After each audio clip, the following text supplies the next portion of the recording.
Halo Sobat Sorai, welcome back to Positives, podcast informatif Puncak Sorai.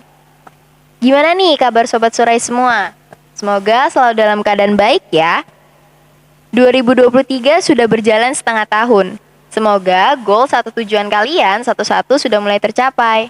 Nah, di episode ketiga kali ini, kita akan membahas topik yang lagi jadi perbincangan hangat di dunia pendidikan. Tapi saya nggak sendiri karena saya bersama kakak cantik yang ada di depan saya sekarang. Beliau merupakan alumni pendidikan ekonomi angkatan 2018. Kebetulan juga kakak ini dulunya Kadep Kominfo pada tahun kepengurusan 2020. Langsung aja kita sapa Kak Desita Putri. Halo Kak Desita. Halo Kanaya. Ya, gimana kabarnya Kak hari ini? Alhamdulillah baik-baik aja. Alhamdulillah. Kalau boleh tahu nih Kak, apa aja sih kesibukannya setelah lulus kuliah? Kesibukan saya setelah lulus kuliah ya pasti awal-awalnya nganggur ya. Nganggur beberapa bulan. Lalu setelah nganggur saya mendapatkan tawaran kerja di suatu sekolah. Ya akhirnya saya masukin lamaran di sana dan akhirnya saya mengajar sih sampai sekarang. Dari bulan Januari sampai bulan ini. Kalau boleh tahu sekolah mana nih Kak? Di suatu sekolah swasta SMK Medika Samarinda. Oke. Ini kita bincang-bincang santai aja ya Kak, sambil berdiskusi mengenai huru-hara marketplace guru. Jadi pada rapat kerja DPR RI Komisi 10 kemarin pada tanggal 24 Mei 2023, Pak Nadiem Makarim selaku Menteri Kemendikbudristek mencanangkan solusi untuk permasalahan guru honorer di Indonesia. Pak Nadiem bilang pada tahun 2024 nanti ada sistem berupa marketplace guru, yaitu sebuah database yang isinya itu guru-guru honorer yang sudah lulus seleksi ASN dan guru PPG Prajabatan. Nah, nantinya sekolah itu bisa mengakses dan memilih guru mana yang sekolah butuhkan. Nah, marketplace ini tuh menuai kontroversi gitu ya Kak. Ada yang pro, ada yang kontra. Nah, kalau dari Kak Desita sendiri nih, gimana Kak tanggapannya? Apakah pro atau kontra terhadap marketplace guru ini? Kalau saya lihat sih lebih ke kontra ya untuk marketplace guru kali ini. Ini mau dijabarin alasannya atau enggak? Boleh Kak, boleh. Saya merasa kontra karena marketplace ini tuh menurut saya kebijakannya tuh kayak masih ambigu yang pertama. Terus yang kedua kasihan untuk guru-guru honorer lainnya yang nggak lolos bukan nggak lolos sih, maksudnya mereka nggak masuk ASN dan nggak masuk PPG Prajabatan yang benar-benar murni honor gitu yang dari awal terus gak masuk apa-apa. Nah di situ kasihannya. Jadi kayak ada apa ya kejomplangan lah antara guru-gurunya itu tuh. Dari saya pribadi juga agak kontra dengan penyebutan dari Pak Nadiemnya sendiri. Pak Nadiem bilang itu marketplace guru. Jadi seolah-olah kita ini calon-calon guru itu kayak dijual gitu Kak di marketplace itu. Iya sebenarnya istilah marketplace yang diusulkan sama Pak Nadiem ini bagus sih, karena kan marketplace itu kan berasal dari kata market sama place. Market itu pasar, place tempat. Ya berarti kan tempat pasar. Tapi kan marketplace yang dimaksud di sini adalah situs atau platform yang biasa kita gunakan untuk melakukan jual beli. Nah, tapi kan di sini konsepnya lebih ke guru kan. Nah, sebenarnya kalau saya lihat lagi marketplace ini lebih condong ke LinkedIn. Pernah lihat LinkedIn? Tahu Kak. Nah, konsepnya kan mirip kayak LinkedIn, cuman kan mungkin Pak Nadiem ingin membuat inovasi yang berbeda dengan penyebutan yang berbeda, makanya dibuatlah marketplace guru. Kalau LinkedIn kan semua perusahaan ya cenderung kayak perusahaan negeri dan swasta kayak gitu-gitu kan.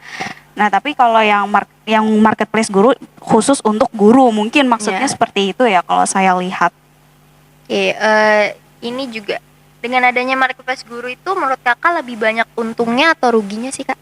Kalau menurut saya lebih ke untuk beberapa pihak merasa diuntungkan, tapi untuk beberapa pihak merasa dirugikan ya. Pihak yang diuntungkan, pihak yang mana Kak maksudnya? Tadi kan yang sudah kamu jelasin ya, pihak yang diuntungkan itu orang-orang yang lolos ASN, honorer yang udah lolos ASN sama orang-orang yang lolos di PPG Prajabatan atau yang pernah mengikuti perkuliahan di situ. Itu tuh mereka untung nih bisa dapat di marketplace karena mereka udah dapat basicnya ketika mereka mengikuti kegiatan PPG Prajabatan, terus sudah lolos ASN segala macam. Nah, mereka enak nih dapat keuntungan. Tapi di satu sisi ada pihak yang merasa dirugikan seperti yang sudah saya kasih tahu tadi, guru-guru yang emang benar-benar murni honorer itu kasihan banget tahu. Gimana kalau misalnya ada guru yang benar-benar belum diangkat bertahun-tahun, terus mereka juga belum ada panggilan PPG dalam jabatan. Jadi kan ini saya kasih info tambahan. Jadi PPG itu nggak hanya PPG jabatan, tapi ada juga PPG Daljab atau PPG dalam jabatan. Jadi PPG dalam jabatan ini difokuskan untuk guru-guru yang udah terjun ke dalam dunia pendidikan, mengajar, dan mereka sudah terdaftar di dalam Dapodik. Jadi kalau seingat saya Dapodik itu kayak data guru gitu. Nah, jadi data-data guru itu ada di dalam Dapodik. Nah, kalau nama kita atau data kita sudah masuk di dalam Dapodik, berarti kita sudah tidak bisa nih ikut PPG Prajabatan. Kita ikutnya PPG dalam jabatan. Tapi untuk bisa ikut PPG dalam jabatan itu sendiri banyak banget tantangannya karena kamu tuh harus ngajar bertahun-tahun supaya dapat panggilan. Ada yang mereka ngajarnya cuma 5 tahun terus bisa dapat panggilan. Ada juga yang mereka tuh ngajarnya 10 tahun baru bisa dapat panggilan. Itu kasihan banget. Kalau untuk yang PPG Prajabatan ini kan enak nih sasarannya itu orang-orang yang fresh graduate. Kenapa? Karena yang fresh graduate itu data-datanya belum masuk di dalam Dapodik. Jadi mereka bisa nih daftar dulu gitu kan. Jadi mereka enak sudah dapat benefitnya dari awal. Tapi kalau untuk yang benar-benar ngajar bertahun-tahun terus juga belum tentu dapat panggilan PPG Daljab. Nah, itu yang kasihan banget sih. Jadi nggak masuk di marketplace guru. Ini info baru juga sih Kak bagi saya. Terima kasih infonya Kak. Iya, sama-sama. Kalau menurut saya Kak, untuk untungnya itu mungkin lebih ke sekolah karena sekolah itu gampang gitu kalau misalnya mau cari guru, misalnya butuh guru kan, dia gampang untuk cari karena nggak perlu tunggu rekrutan dari pusat gitu. Jadi misalnya ada marketplace terus sekolah butuh, jadi tinggal cari aja guru yang sesuai kualifikasi sekolah itu butuhkan.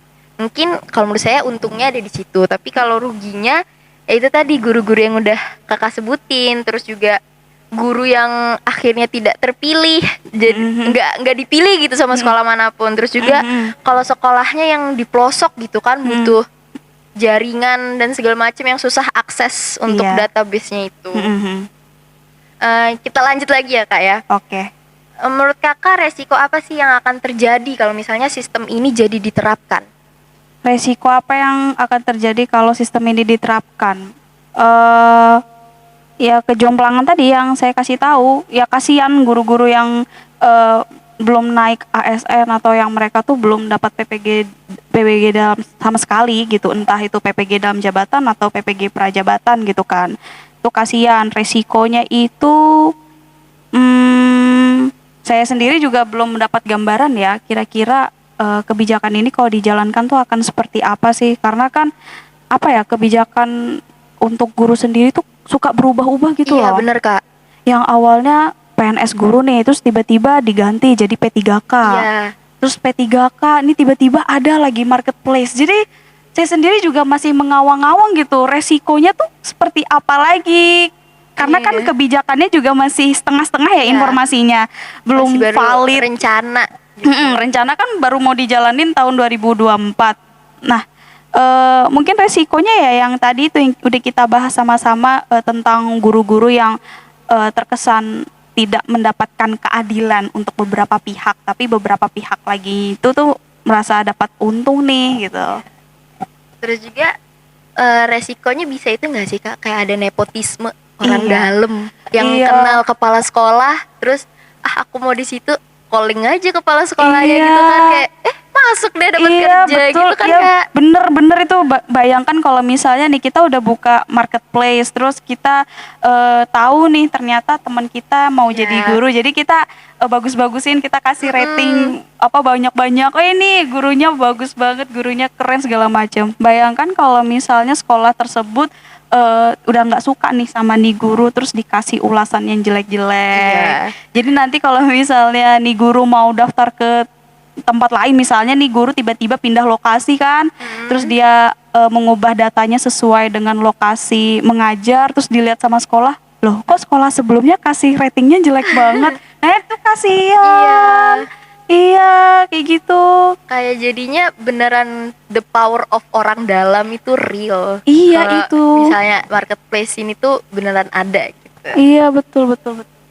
Nah, ya, kemarin juga Departemen Kominfo itu ada melakukan survei kecil-kecilan nih Kak. Jadi ada beberapa tanggapan dari mahasiswa pendidikan ekonomi lainnya. Ada yang beranggapan bisa aja seorang calon guru itu meminta pihak sekolah yang mereka kenal untuk mengambil mereka. Ini yang kita bilang tadi ya Kak, nepotisme tadi. Terus ada juga yang bilang sayang banget guru kayak dijadiin barang dagangan. Tuh, dijual gitu. Bahasanya kasar banget. Terus ada juga yang bilang saya setuju dengan beberapa pihak yang mengatakan nama programnya harus diganti karena terkesan merendahkan value guru menjadi sekedar barang dagangan. Dan lagi pula naif sekali saya rasa jika kita pikir program ini tidak akan menyedot dana dan resources yang tidak sedikit. Sementara permasalahan kesejahteraan guru masih sangat krusial dan ini belum menyangkut sekolah-sekolah yang ada di pelosok yang minim fasilitas yang tentunya akan sangat dirugikan dengan sistem marketplace ini. Wah, itu beberapa tanggapan dari mahasiswa pendidikan ekonomi lainnya gitu.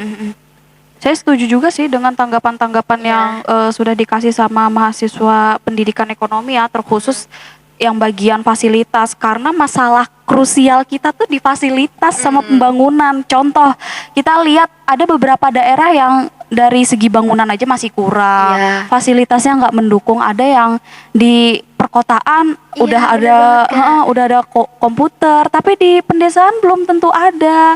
Terus juga akses untuk bepergian sekolah aja masih belum bagus, tapi tiba-tiba kita ngubah kebijakan marketplace, itu akan ribet dan itu akan mengeluarkan anggaran dana yang nggak sedikit gitu loh. Sayang, mending kita fokus dulu lah untuk perbaiki fasilitas, pembangunan segala macam. Nah, kalau yang kayak gitu-gitu sudah bagus, baru kita fokus ke kualitas gurunya gimana, aman tidak gitu loh. Apalagi gaji ya Kak. Iya, ya ampun, gaji guru kenapa sih kok miris banget? Kayak gimana, yang ini kan guru kan seolah-olah itu kayak pendidik untuk masa depan bangsa kan Kak. Tapi tidak sejahtera gitu. Gajinya dikit, kayak nggak sejahtera, jadinya kan kasihan ya, udah ngajar capek-capek digajinya segitu. Itu kayak bener banget. Masa cuma dibayar dengan kata ikhlas kan?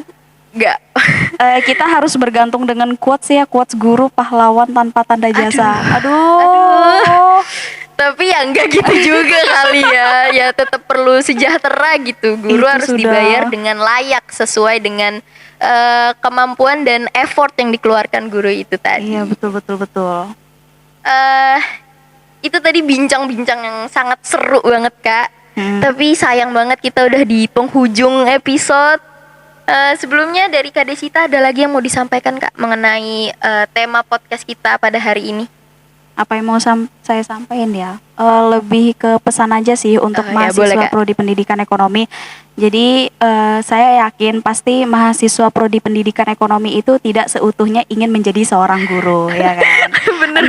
Entah motivasi awalnya kalian masuk karena disuruh orang tua, atau karena kepepet terus milih secara random, atau bahkan ada yang mengira pendidikan ekonomi ini adalah FEB, yang ternyata ini adalah guru. Tapi kalian nikmati aja dulu di prodi pendidikan ekonomi ini seperti apa, karena ujung-ujungnya pas kalian masuk di dunia kerja, kalian tuh akan dituntut untuk belajar sendiri gitu loh.